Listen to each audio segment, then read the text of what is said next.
Hello, and thanks so much for checking out the Coin Stories podcast video page. I'm Natalie Brunell, and I'm talking to leading voices in Bitcoin and macroeconomics.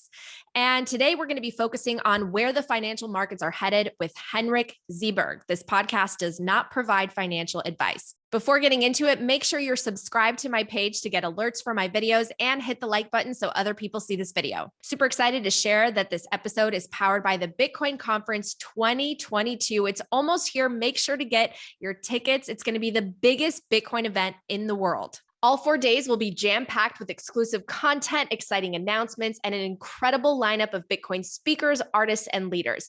Day one is Industry Day for enterprising Bitcoiners who are looking to build a business or career within the ecosystem. Days 2 and 3 are general conference days featuring speakers like El Salvador President Nayib Bukele, who has promised a big surprise at the event, as well as CEOs like Michael Saylor, Elizabeth Stark, Jack Mallers, Adam Back, and hundreds more. The conference caps off on the 4th day with the world's first and largest Bitcoin music festival, Sound Money Fest, headlined by rapper and fellow Bitcoiner Logic. You're also going to hear from Steve Aoki, CL, Run the Jewels, Deadmau5, and many more. Last year's conference sold out, and this year's is on pace to be 3 times larger. So make sure you grab your tickets before it's too late. Head to b.tc/conference and use the code COINSTORIES for 10% off your pass.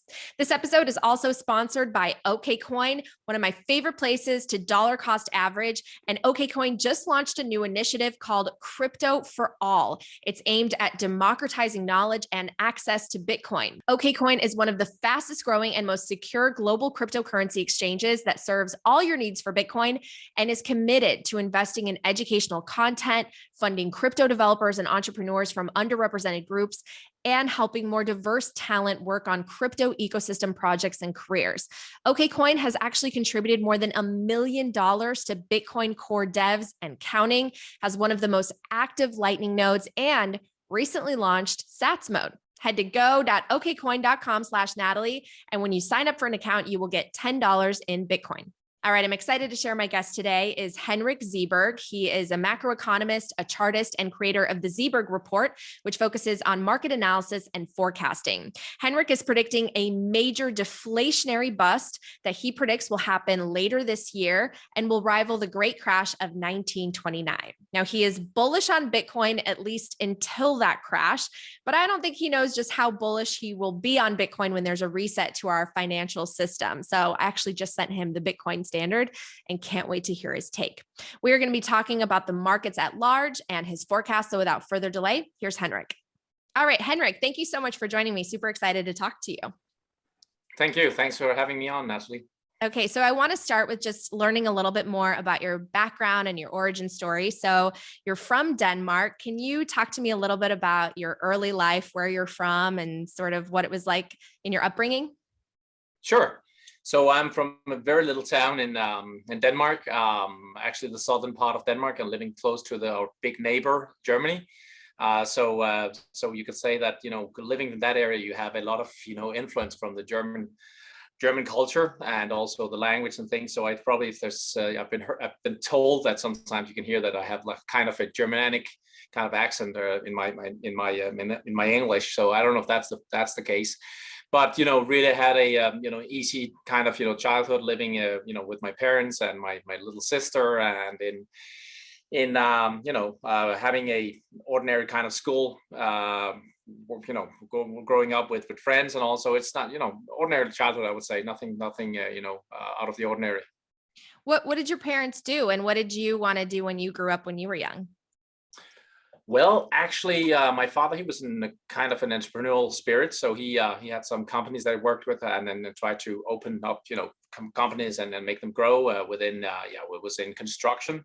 So a little different from what I do. And my mother, she was, she had an ordinary 8 to 4 kind of job, and she managed also the upbringing of us kids. So that's pretty much it. And what I wanted to do, I actually thought I was going to be a politician one day. So I loved my grandfather. He was in the Danish military and also worked in the NATO, and so I found that cool, and I thought that's the kind of line of business, or whatever you can say, or the career that I want to have also. So not in the defense, but probably as a politician. But that I left I don't find I'm a very good politician. I'd probably be too outcoming with my what I think and how I put things. So so that's a good thing and the bad thing. But if you want to get voters, you probably it's not a good thing. Wait, so where did you go to university and did you pursue, I guess, political studies or what happened there? No, I studied economics at the university, and I did that at the University of Copenhagen. So as I said, pretty much been spending my time, as an adult in Denmark, but traveling the world and also traveling a lot in Europe. And when you live in Europe, you travel all the time also to. So you kind of have an international spirit in that way. Never been too much to Asia though, but I went to the University of Copenhagen. That's where I finished my studies some 22 years back.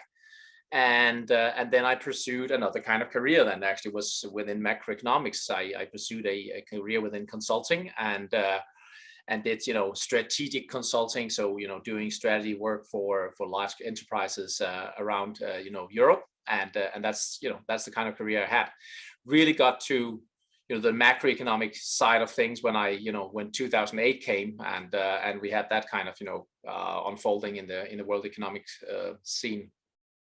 So what drew you to macroeconomics? And were you studying mainly, I'm guessing, Keynesian economics, where it's sort of, government intervention is necessary and Right. they need to regulate the booms and busts, as opposed to, were you also introduced to Austrian economics at that point?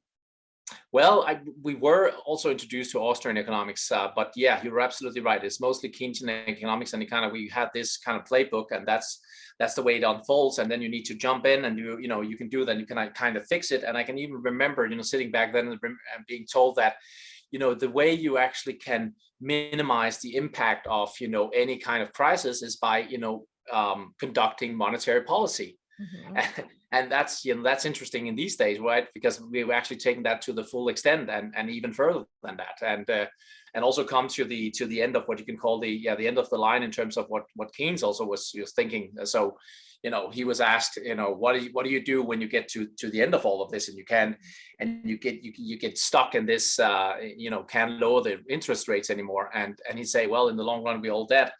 And it was kind of his way of saying, we're not going to get to this point, and here we are.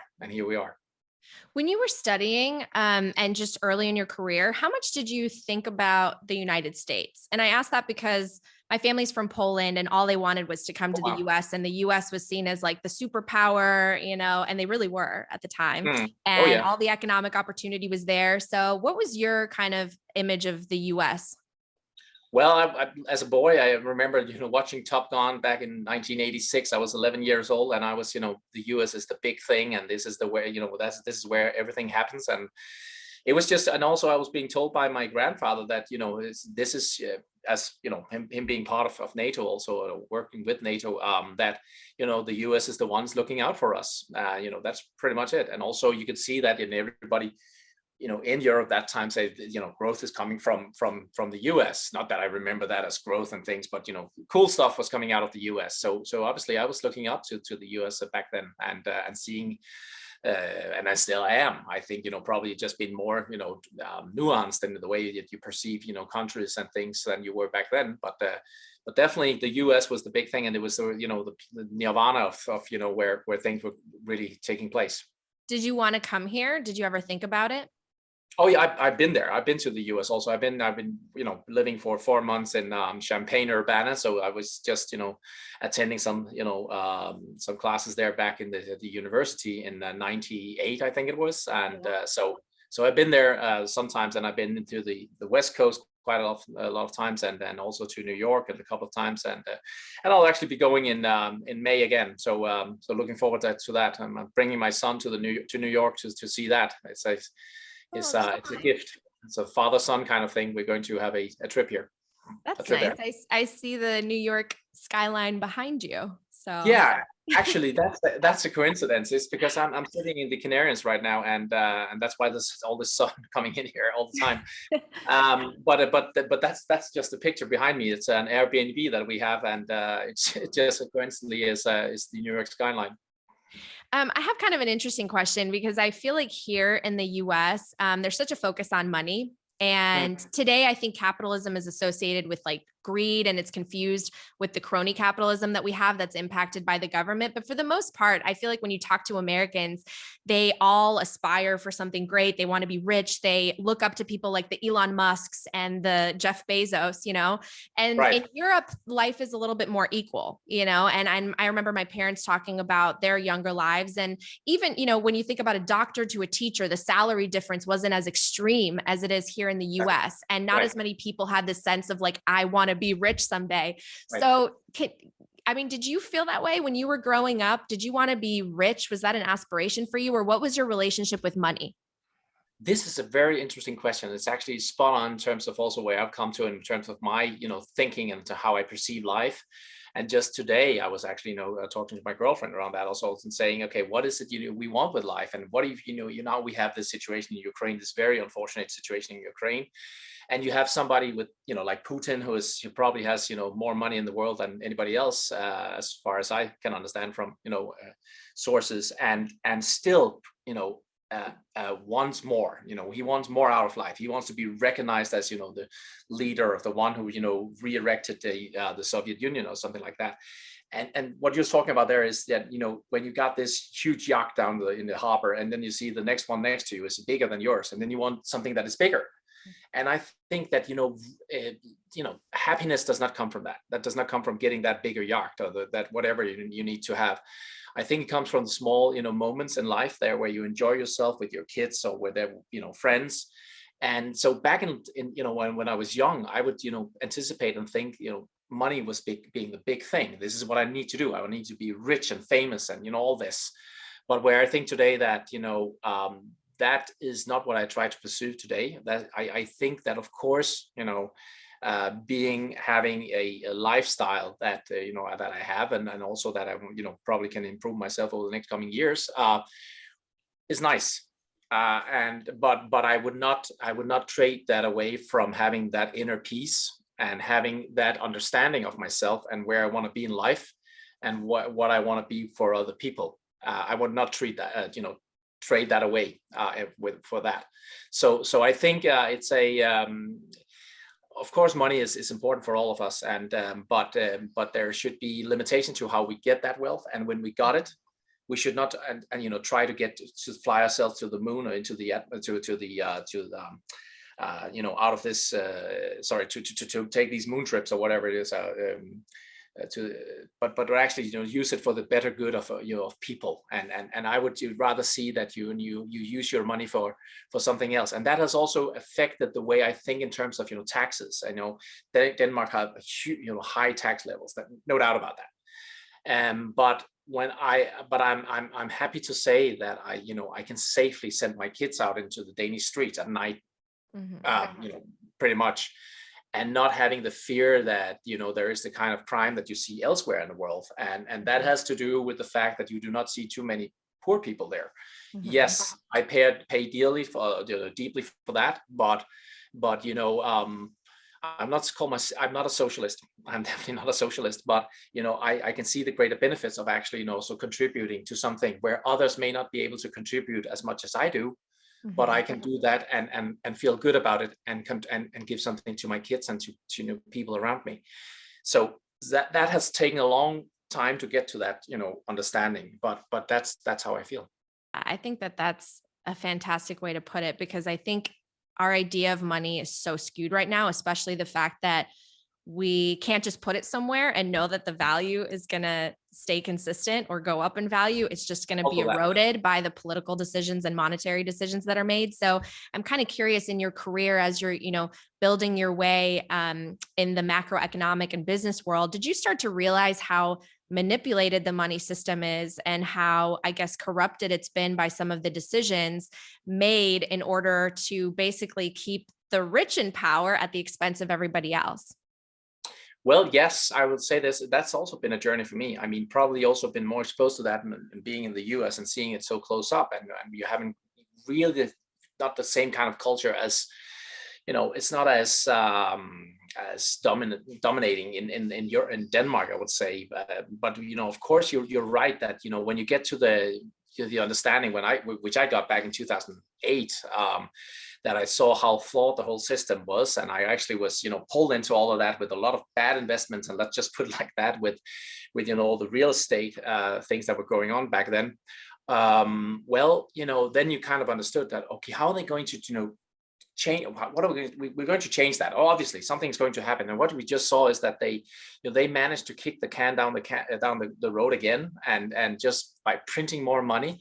And if you then go back and study the times around the French Revolution, and you actually see that, well, they actually did that back then as well. That was what they did. And what happened with that? Well, they got high inflation levels, and they got, who lost in that was the poor people. And you have this famous quote, and I don't know if that is a myth or not, but Marie Antoinette kind of said, why, if they can't eat bread, why don't they eat cake?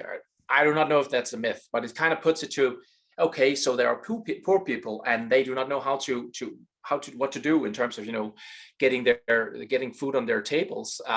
So kind of disconnected to the whole thing.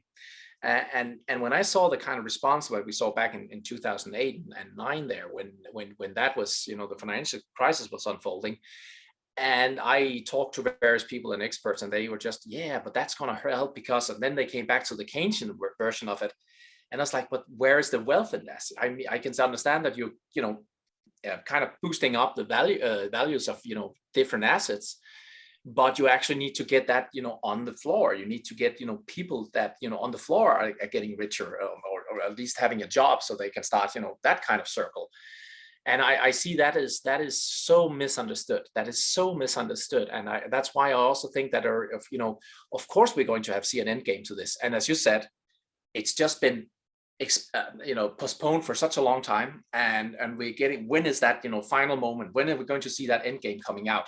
Is that the inflation spikes that we see right now? Is that going to be the end game of it, or is it something else? I think we're getting closer, definitely. And but I am surprised to see. I would hope that we have had somebody grown-ups in the room that could tell us, we know we're doing this for kicking the can, but actually the people that I speak with, and that are sitting close to some of these decisions, they do not know, and they actually think it's going to help. At least the ones that I speak to here in Europe. Yeah, I want to dig into that, because what I see happening is not just in our time, but in history, when there has been inflation and sort of a breaking down of the financial system, is populist movements rising up because people are frustrating, right? The working class feels like they're being left behind, they're getting screwed, and they don't know what else to do but sort of start to fight whatever forces they can that are around them. And I think it's led to a lot of polarization that we see, especially in the US more than anywhere, right? Everything is red or blue, and we're all always fighting about everything. But when you peel back the layers, you see how connected it is to these monetary decisions that are made by people that are, the elites, the insiders that no one has control over, who's the average person.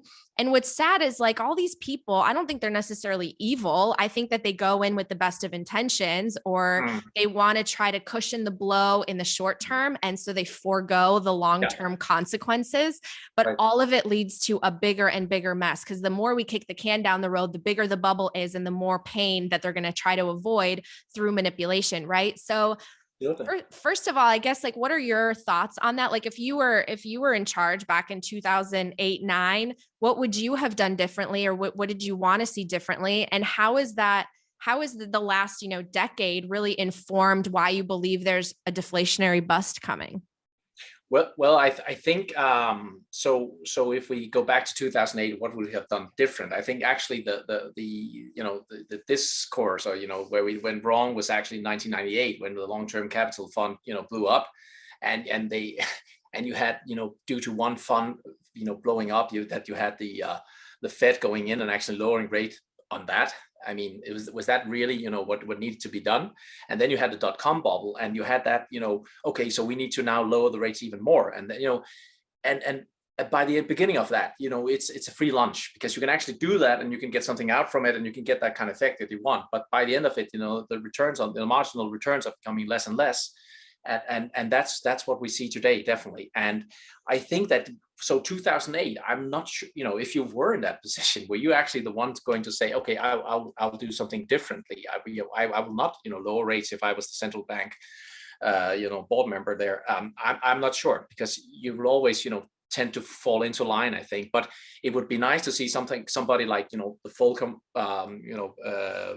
Volcker moment where we had that, Volcker, where we had that moment where, say, okay, so we're going to raise rates and we're going to get a recession and it's going to be bad, but we're coming out on the other side much better. What we've done so far, and everything that I study, I studied these charts and these long-term charts, everything that I see is that, whatever has been happening since 2008, it's been that postponement. And we have only seen that actually we had the huge decline in the financial crisis.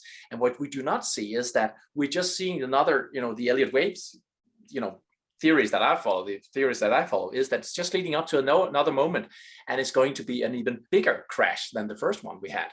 And what tells me that I'm right on this, so that's probably going to come? Well, we can see that now inflation is moving up. I don't think that's actually real inflation that's going to stay. I think that's not permanent inflation, and I say that because even though it's high inflation that's coming out, you still see that's in the more transitory element components of inflation, and you also still, if we have the largest bubble, and I still argue that we have that in many other assets around the world, and if that's going to blow up, it's going to be a deflationary bust. So if something, if the air starts to come out of whatever asset we're looking at, that's not going to be inflationary by itself.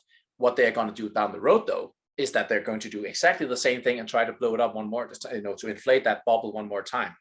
And I think that they may be successful in that. And that's also why I think, your perspective on Bitcoin, and I had to, I've done some changes on that also in terms of my own thinking, understanding of it, that,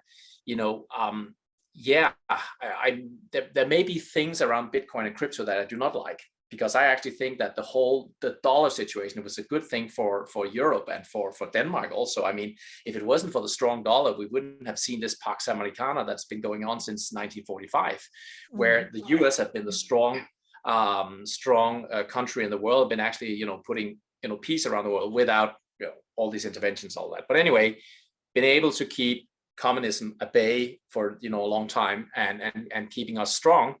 And I do not like the fact if you get to a point where you see that something that comes from the outside that we do not have control of, we have certain control of the dollar, that gets into rule. But I cannot say that's not going to happen. But I can definitely say if they're going to do more financial repression, then you're going to see Bitcoin going high, but you're also going to see risk assets go higher. So stocks and things, and that I think we're going to have another move higher here on the short-term run. I'm not sure I actually answered your question. I got drifted off a little, so if you may have to correct me back on. No, it's all good. Well, I want to talk about Bitcoin in a little bit, but first, can you talk a little bit more about your forecast? Because you're not too far off from another strategist I recently had on my show, David Hunter, who also predicts like a very historic melt up followed by a historic crash that rivals 1929. He's so certain about this deflationary bust. But why are you so certain that it's going to happen, that we can't avoid it? And you predict that it's going to happen pretty much this year, right? Yeah, I think it's going to happen this year. I think it's going to happen this year, because I utilize the Elliott wave methodology, and people say, well, we have seen that it doesn't work. And I think, I haven't seen many who does it in, the right way and manner. What I think, my thinking is in terms of, structures, is we are human beings. We go through the same kind of cycle in terms of being over optimistic and over pessimistic. And we go that, all of us, I mean, if you combine millions and millions of people, billions of trades, you'll get patterns. And when I study charts and I study the Fibonacci extensions that you actually get, then you see you see over and over again, certain levels get hit, the Fibonacci extension or retracement levels, that you simply cannot deny that this cannot be a coincidence. It cannot be a coincidence that you see these levels get hit again and again. So when I do that and I combine the bigger picture of what I see in terms of the dollar, for instance, which I think is going to be much, much stronger, that's been my theory. And we almost got it on the day last year to say that was probably the bottom, when it bottomed on 6th of Jan, I think it's in 21. And then seeing what I see in terms of how high it's going to go, that means that it needs to be deflationary, because it cannot be, that's not inflationary if the dollar is going up this much. And the extension I see is taking it to 111 to 120 on the Dixie. That's deflationary, no doubt about that. If I look at the commodities that everybody thinks, okay, this is, now we see wheat and we see corn and grain and whatever, move up high, and lumber and all that. That's that's inflation. And I say no, because you actually had these patterns. So I observe the patterns more than I observe the fundamentals behind that. So what I think we're seeing right now, I think we're seeing the inflationary boost that has been created by that, historic amount of stimulus coming out of last year, of the bottom of the Corona crisis. And that will take a while to, run through, and the secondary effects and third tertiary effects coming out of that will last for a certain amount of time. But it has also only blown up, the valuations of certain assets, and these need to be, either kept at these levels forever, which will require that we do not see that the rate starts to see that the Fed starts to hike the rates, or that the rates come back up. And we have to remember still that the market sets the rate and the Fed kind of follows. But if the rates start to come up, then there will be a reevaluation of some of these assets, and that will cause the whole thing to come crashing down. And what I see is actually, as we talked about early on here, is that you can boost the economy by doing monetary policy, but if you do it for too long, you'll get exactly what we've seen. You get the over valuation of assets, and you will also get that you will have more and more risky projects going on. Where you could see all these fantastic companies coming out of everywhere. We have them here in Denmark as well, and they are and we look at the business model and say, why would they ever make money? Right. And yet they can get funded. So that shows that we have a bubble, and that shows that it's into the real economy. And if you look at assets, just financial assets, you can easily tell that by all measures that they are going to they are through the roofs. They are the highest they've ever been. And when I combine that, sorry, now I've been rambling on here, but when I do my trend lines and all that, it seems like it's gonna just peak out this year, and that means that the phase that we had from March of 2020 until to this year is going to be actually a new bull market that have started, but the correctional move in that could easily be 60 to 80% decline in certain assets. Well, you hit the nail on the head. I mean, we have so much excess in the system now, so much of that fluff that needs to be washed out. But right now, I mean, if you look at the markets ever since the start of the year, it's so choppy. Everyone's on edge, anticipating the rate hikes and what those could possibly do. Some people think they won't end up hiking rates. Others say they absolutely have to, but there'll be minimal hikes, and we're just going to be volatile and choppy for possibly the next year or longer. So what do you think is going to trigger this sort of melt up before the ultimate credit unwind?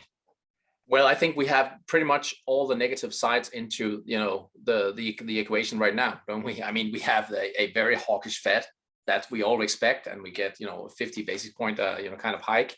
That's what we expect soon to come. We expect that we're going to see people are talking about a world war. I mean, what else could be more bearish? So I think what we're going to see probably is that there'll be another less hawkish tone coming out from the Fed. I actually still think, even though they're taking the transitory word out of their how they perceive things, I think they actually still think that it's transitory, because they probably see also that it's more in the, as I said, the temporary transitory elements of the CPI calculations. But I may be wrong. But anyway, what I'm saying here is that a more soft tone from the Fed, just the tiniest change in that could send it up. And also, when I look at it from a structural perspective, any bull market has 5 waves up. We have had 3, and we had the 4th now, which I think has bottomed last week. And I think that we're going to go higher from here. And if you look across the board, if you look to it seems like there was some kind of meaningful bottom in Bitcoins. It looks like there's a meaningful bottom in NASDAQ and others, and across the board. And if you look again also to the Asian and to the European indices, same thing. Something of a meaningful bottom last week, and I think that could have been the moonshot, the start of this actually quite extraordinary rally. So I'm seeing 5,100 on the S&P within 3 months time, and you can say, well, it's is it less than 25%, but it's quite a nice rally in 3 months. But I think that's the kind of magnitude we can talk about, or we will see. And then that's actually, I think it could be the top, but it could be a rather long top. So what we've seen since, people like to talk about the shoulder head shoulder kind of topping, and I think what we've seen in terms of the decline since of November could have been the left shoulder. Then you've got the top now, and then you'll see the right shoulder kind of form also. So we'll get into end this year before I think it really. So December of this year is where I think we're going to see the acceleration to the downside. Not that that's the top, but the acceleration to the downside. Okay, so get real with me for a second. Like, what does the deflationary bust look like to you? Because I feel like every single time we start to crash or unwind, they're ready to step in because they can't have a crash. They're ready to like rev up the money printer and rescue it. I don't think anything has declined more than 20% on the indices because they're going to step in and have the Fed put. So how do we actually have a deflationary bust that gets us down 60 to 80%? Well, I think, you're absolutely right that they're going to do that. And I can only speculate why the models that I look at predict that. So if I predict, I would say that, of course, they're going to try to hike, and they will do that, and they'll do it to a point where it's kind of, it starts to roll over. And having seen the kind of inflation levels that they've seen so far, they will be, just a little slower on actually getting back to the whole, let's get back in with everything we got, because they will have to be difficult for the Fed to justify that we are at 6, 7, 8% kind of inflation, and then they will have to step right back in and say, okay, we immediately when the market starts to decline, we're going to get back in, because you were right what you said earlier on. You can see the pitchforks coming out in the streets if this goes on for much longer in terms of the inflation levels. So how can they justify that and say, hey, the stock market's falling, that's why we need to get in? Well, guys, my petrol or my whatever I'm buying is getting more expensive by the day. So, please don't. And I think there will be a political pressure also not to do so. So I'm just, anticipating, thinking that it could be something along of, they could see that the start of this decline, and then they will not react immediately. And of course, we could also see some kind of black swan. And that's also what I'm, I fear that it could have something to do with what we see in terms of, in Ukraine. And, but of course, that could also be the thing. But the models tell me that, some kind of top, very meaningful top this year, and then, a decline for the coming years. Okay, so what does that look like? What does the decline look like? What does unemployment look like? What does the average person's life look like in the deflationary bust that you're predicting? Well, I also utilize the Kondratiev cycles, as I spoke of, as a Kondratiev model, and if you look back in time, and that's another story for another day, but if you look at it, you will still need to see certain things that need to come out in this deflationary period of the Kondratiev winter, which is pension fund failures, or not the defaults, but actually they get in trouble. So you're probably going to see a very sharp decline in certain equities where you have liabilities on the pension funds across the world, and you're going to see some some of these get into really serious trouble, which will affect a lot of savers and a lot of pensionists and around the world. And obviously people that also just have an ordinary savings will also see that their equities will get hammered.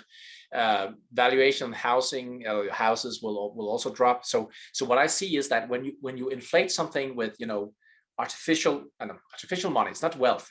Money printing is not wealth.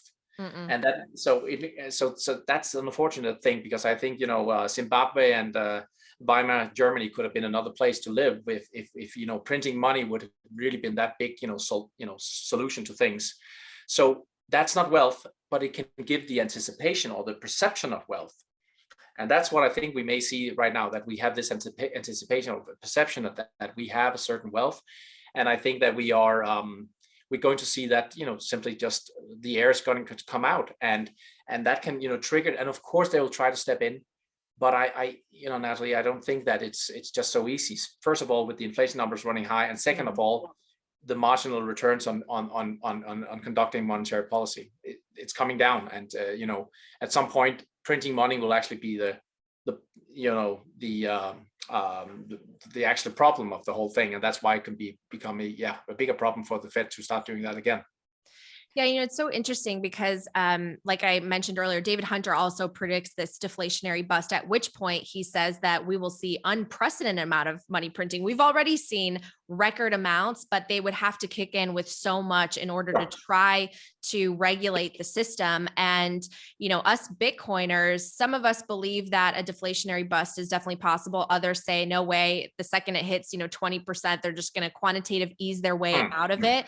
But ultimately, I think that this is a very amazing value proposition for Bitcoin in the sense that it's absolutely scarce. It's out of the control of the powers that be that are in charge of our monetary system and that have been inflating the bubble so long. So I'm kind of curious, like, when did you hear about Bitcoin? And it sounds like you kind of changed perspective on it. You were more bearish in the past or skeptical, and now you actually believe that it might be a kind of a safe haven asset.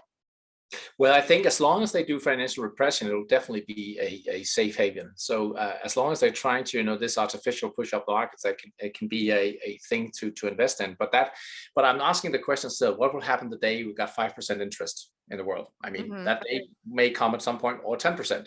So I'm putting that out because that's far away from where we are today. So that is not for today or tomorrow. But for now, what I see is that, when we're going to see this final melt up, I think we're going to see Bitcoin closing in on 100,000 on the and that's also again just based on the kind of structure that you see that's been going on. I think Bitcoin also does, you probably can assist me here, but I think it also topped in a kind of a third wave. That was a kind of a top in November of November, right? Yeah, it was around November 19th. I remember because I posted a photo that later people said that was the top. It was me and my girlfriend. Right. Yeah, it's like November 19th or something, the 60, range. All right. Okay.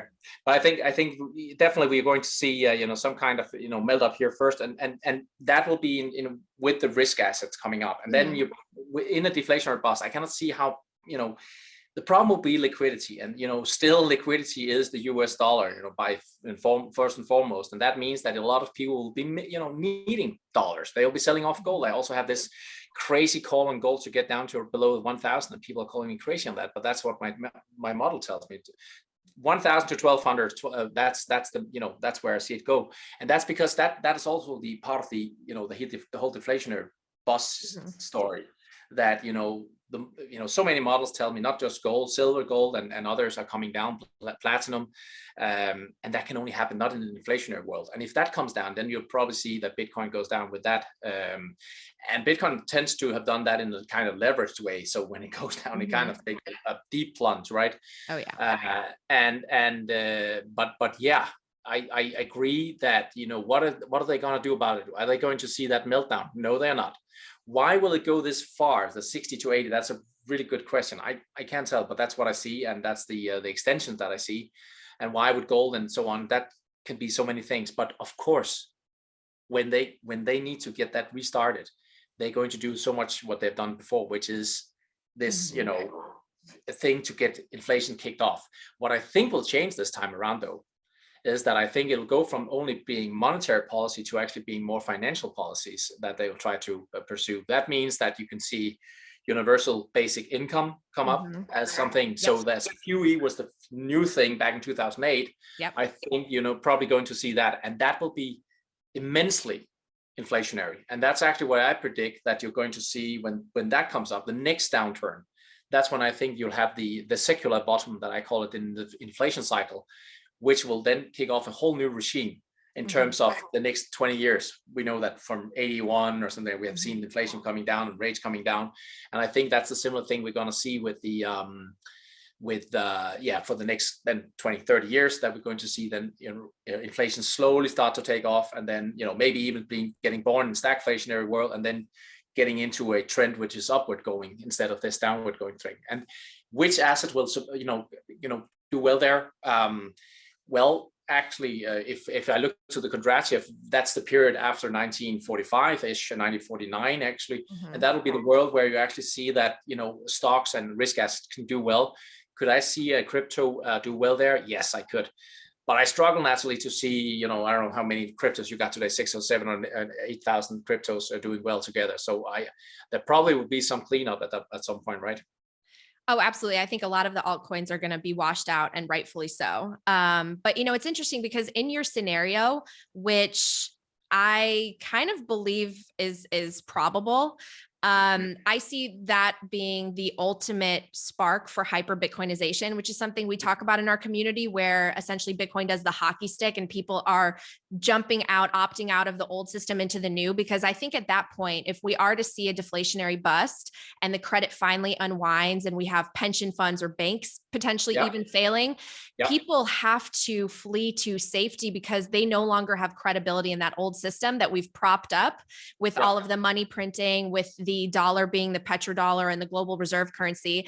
And meanwhile, I think it's such an interesting time to talk about this. This is almost like, one of the Bitcoiners I know, Mark, said this was like the battle for the fate of mankind, because we're in this digital world and landscape now where Russia and China have seen our weakness, and they see that the dollar is not backed by anything at this point except for $30 trillion in debt and the threat of violence. And they've been building their own parallel systems that are controlled and centralized by them, using this new technology. They want to control whatever they can of their citizens, and they want to be the superpowers. And America has grown increasingly weak by propping up an equity bubble at the expense of every working American and exporting manufacturing and exporting our capital to other countries. So I think we're in this really interesting time because the one thing that exists, the one technology that exists that's out of the control of any of these governments and the Federal Reserve is Bitcoin, but not enough people know about it yet. But when it comes time to flee to something that no one can control, that is absolutely scarce in the same way gold is, I think that's when people would finally get it. And so, yes, Bitcoin would crash in the bust. It would have a massive crash and it would unwind because it's so leveraged in terms of, comparing it to equities. But I also think that would be the spark to make it become like a hockey stick, because people have to find something. Absolutely, and I agree with that scenario 100%. But the only thing is that I'm looking a little further ahead then also and saying, okay, so will the US then willingly give up the the status of the US dollar hegemony? Will they just say, okay, so we let go of that, and that was a nice time, and okay, we'll just leave it up then to the Bitcoiners then to rule the world, and it's something which is out of our hands. And this is where I struggle, and I also struggle to see, because I live in a country where we know that if we do not have a budget balance, we know what's happening to our currency. It will crash immediately.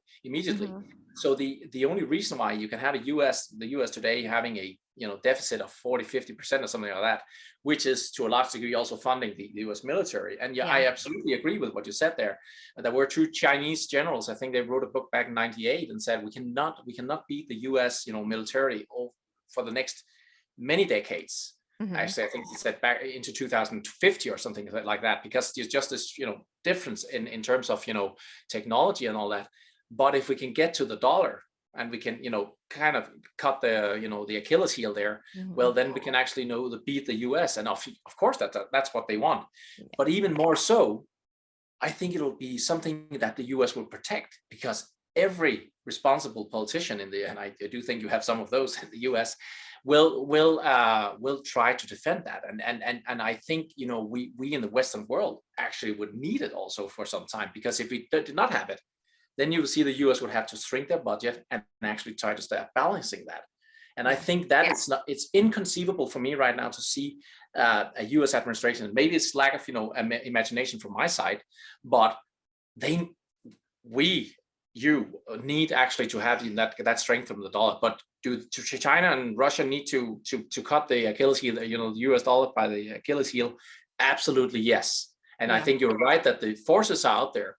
What I'm thinking the end game could be is that, yes, we're going to see a monetary reset down the road, a monetary reset, which is going to be some kind of a crypto digital element to it, 100%. But I still think that the good old, yellow metal will have its value also, also because that's the only way it's, first of all, it's recognized. Second of all, that's why the central banks of the world hold it, at least that's what we're told.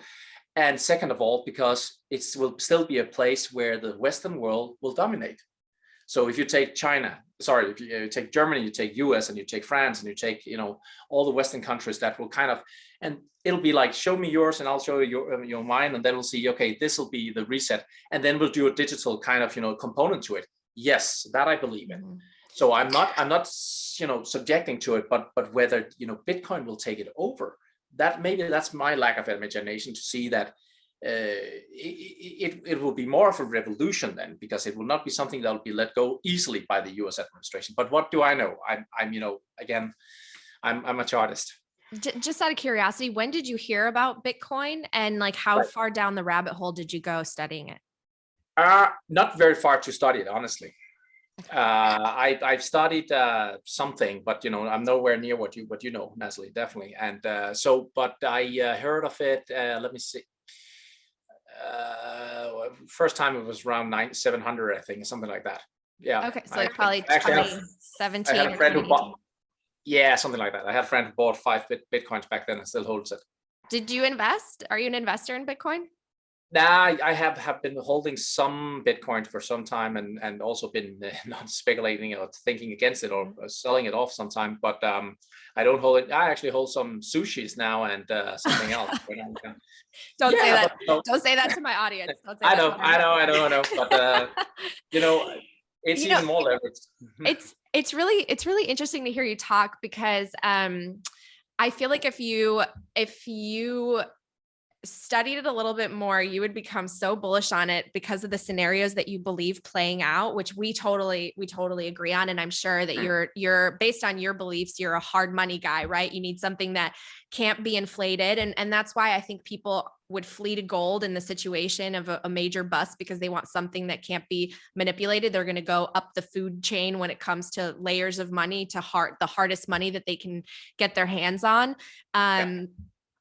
But, it's funny because in my imagination, with what I see with Bitcoin, the reason I believe that people will eventually open their eyes to it and feel like there's no safer option is because with all these other scenarios playing out, and ultimately the dollar's fragility because of our monetary policies over the last several decades, and Russia and China coming out, these central bank digital currencies, the other option is authoritarianism. Essentially, it's complete centralized power and control, where everyone is dependent on the government for that UBI, for that stimulus, and going in further and further into debt and cranking out that, inflation more and more, because at this point, there is nothing backing it, right? We've been off the gold standard.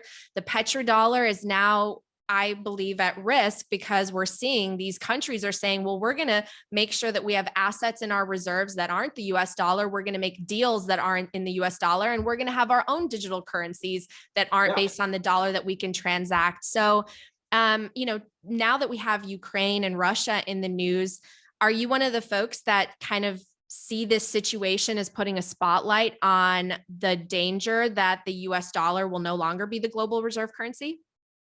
Absolutely. I think this is the ball that started to roll. I mean, definitely.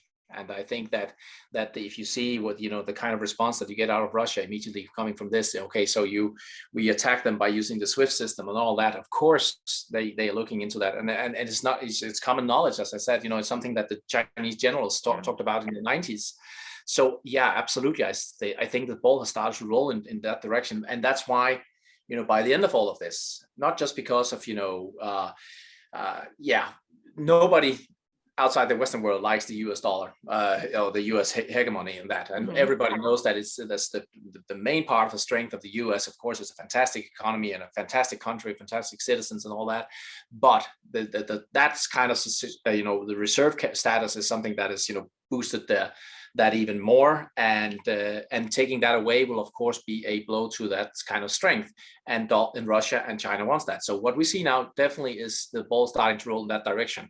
Whether we will in the Western world, because remember, it's not just the US. I still think that whole of Europe will also be on the US side on this, and we are still quite strong and powerful when we look at the in unison.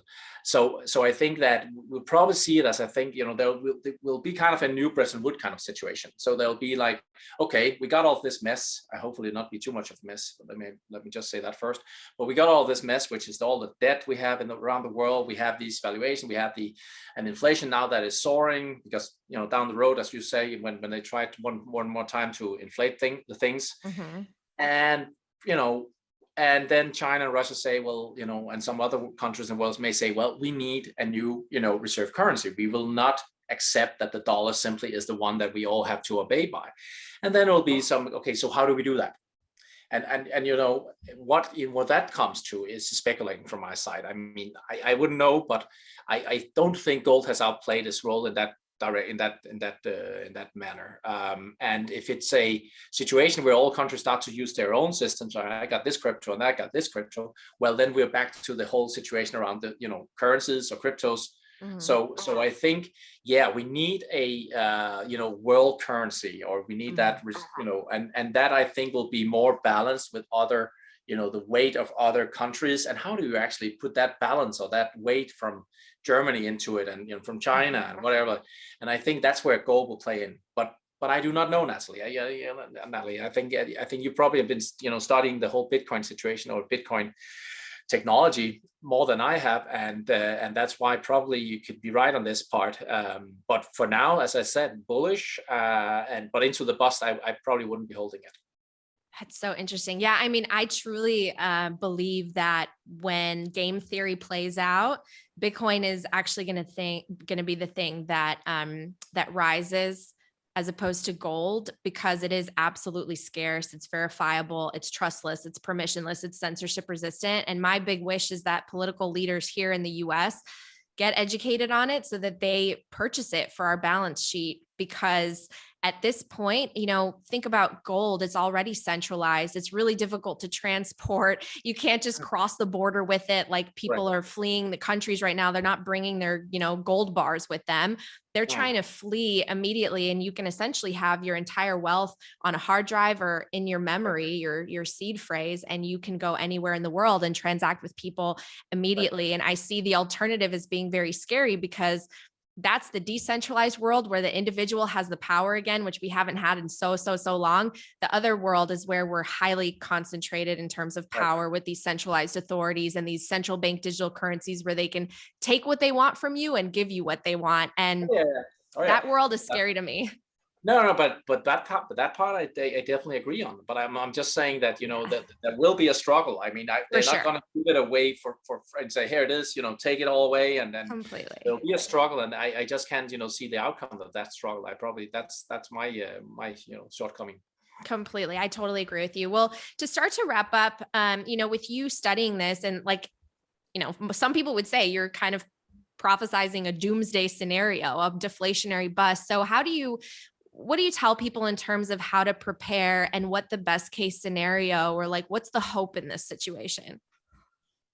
Well, the hope in this situation is we get this, cleaned up, that we get away from this Keynesian thinking that you can just, control what I was told back in the university, that you can just control the business cycle by, conducting monetary policy, and that we get away from this hubris that we've seen by the central bankers around the world, where they think they can micromanage the business cycle. I've never seen anything as arrogant as that. They say, oh, so we think we're going to do a 0.25 and then it's going to, and it's absolutely ludicrous. I mean, it's ridiculous, and it's put them up on a pedal where they do not belong.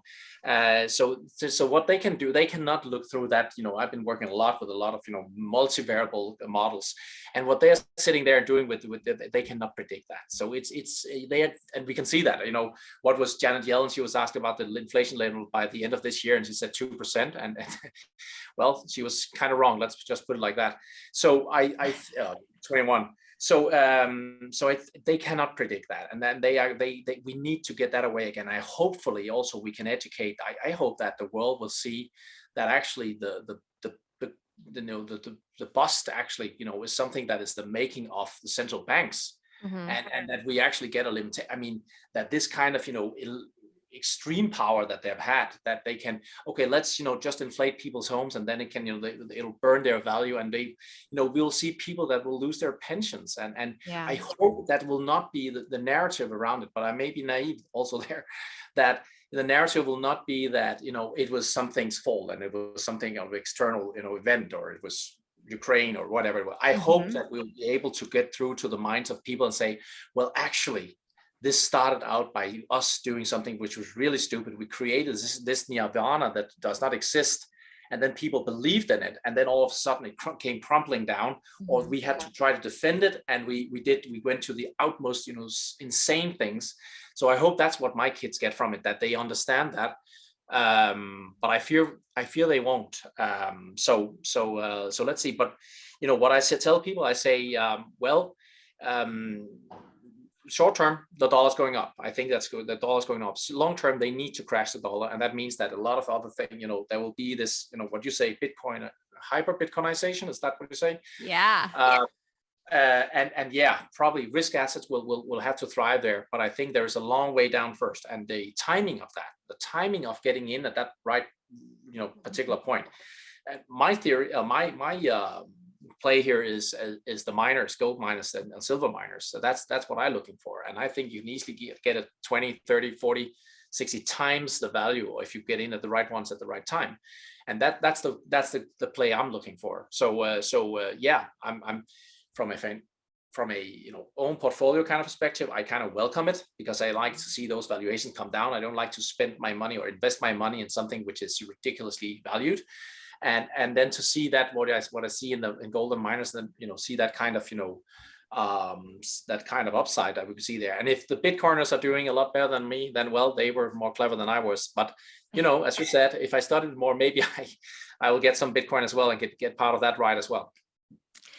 Earlier you talked about how you at one point wanted to be a politician. Why do you think it's so hard for people who are in leadership roles to admit when they either don't know something or they were wrong, and just to say, what, we're going to go in a different direction? Like, why is the psychology? Why does it make it so difficult to do that? Oh man, that's a psychology question there. That's I don't know. Isn't it because we got big egos, all of us? We we don't like to be wrong, and so it's just a bad thing, and you're looked upon as a weak person if you tell that I was wrong there and you're actually right. I mean, that's my thinking. And well, what do I know, Natalie? As I said, I'm a Chartist, but yeah, we definitely got a lot of big egos out there today, and Putin is one of them, and creating a lot of havoc right now in Ukraine. Yeah, well, I was going to ask you, I mean, having a family member who was in NATO, what's your perspective on that situation in Ukraine hoping to join NATO? Well, I think I stand 100% by Ukraine here. I think it's an independent country, and I know, as you also said, with the Polish relatives that you got, and I also got some Polish relatives there. That there has been a fear of the Russians for a long time, and I've always also been brought up with the whole thinking of Russia could actually one day claim, and they actually kept one of our islands for lasting after the Second World War. So I think NATO was definitely a good thing, and that's also what I say. I think the U.S. has been a very good thing for the peace and peace that we've been living in relatively peace in Europe over the last many years. So NATO is a good thing, and I support that. And I support that it's something that, as long as it's a defense organization, that I would see more countries getting into. There may be some countries that are closer up to, and I can understand some of these perspectives, but I do not support them. And I think it's in an independent decision from an independent country to say we want to join NATO or we want to join something else. And but I see to the the pictures that comes out from this, and I really fear what's going to end up that will come the next days when they are trying to take Kiev. I fear for the people that lives in Kiev, and I have colleagues that are working in Kiev and are really much affected by this situation also. So I think it's a terrible situation. So are you hopeful about the future and how all of this will play out? I mean, all of this is so connected, right? And at the end of the day, money is what rules. And we have people in power that make certain decisions that impact people who essentially have no say in it ultimately, right? So like, where do you see hope in this situation, or do you? We've come so far, haven't we? I mean, since we were, 200 years ago, just 100 years ago. So we come so far, and there will always be smart people, and there will always be the people that can lead us in the right direction. So I'm positive on humanity. And I think that we will learn, we'll make a lot of errors, and we'll keep repeating the stupid errors that we do. And one of the things will be money printing, for instance, to think that will actually help us. But in the long term, I am very optimistic for the human race. I think we will develop the technologies that is needed to solve whatever kind of crisis that we're going to. If we look to the world, I know we talk about a lot of climate changes and all of that. I actually think we can overcome that, and we will overcome it, because when it's really a problem, we will find the technologies that will actually help us. So I think it's I'm positive on that. But of course, when you do something, when you have people also have, when I talk to also journalists and others, and they say, well, so what is the way out of this? How can we avoid that this is going to happen? And I say, well, when you kind of put things up in a way that there's only one way out of it, and that's that the whole thing come crashing down first, and then we need to rebuild it. Yeah. But the problem started 20 years ago, and we should have done something there at that point, and not starting down this road of money printing, which will have created another world. But that's what we did, and here we are, and that creates opportunities elsewhere. And then again, some people also say, well, actually, but that creates the opportunities that when you have such a low interest rate, you can actually see that small companies that would never have flourished would starting to flourish. And I say, well, probably they should have gotten to that with a normal kind of interest rate instead of this negative interest rates that we see here in Europe, for instance. So I think I'm positive long term, very positive, but I think we've got some bad years ahead of us, unfortunately. Yeah, well, I do like to look at it that way, that ultimately in the case of a bust, that does present opportunities to rebuild and hopefully rebuild a system that's more fair. And when you talk about technologies, I obviously get excited because I think Bitcoin's going to be one that does that. So thank you so much. That was, I think, a good place to wrap up. So thank you so much for your time. Any other final thoughts? No, not really, Natalie. I think it has been a really nice talk. So I enjoyed that. So thank you very much.